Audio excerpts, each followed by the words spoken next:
እስኪ ተመልከቱ በዚህ ምድር ላይ ትላልቅ ቦልድ የሆነ ስም ያላቸው ሰዎች ይህን ስም እንዴት ገነቡት ብላችሁ ጠይቃችሁ ታውቃላችሁ? በሂስትሪም ከምናውቃቸው አሁንም በህይወት ከሚገኙ ሰዎች መካከል በጣም ትላልቅ ስም ያላቸው ትልቅ ብራንድ ያላቸውን ሰዎች ተመልከቱ እስኪ። ምንድነው እነሱን እንዲህ ግዙፍ እንዲሆን ያደረጋቸው?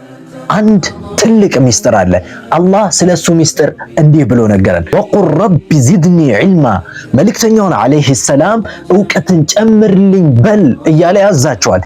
እውቀት የትልቅ ኃይል ሚስጥር እንደሆነ አላህ ስለሚያውቅ መልእክተኛውን እውቀትን ጨምርልኝ ብለህ ለምነኝ አላቸው። ከአላህ ከላቁና ከተከበሩ ስሞቹና ባህሪያቶቹ መካከል አንድ ነገር አለ። እሱም አልዓሊም፣ እውቀት በዱንያም በአኺራም ትልቅ ርፍዓን እንድናገኝ የሚያደርገን ትልቅ ፓወር ነው። ይህንም አንብቡ። እውቀት ሁሌም ቢሆን ጠቃሚ ነው።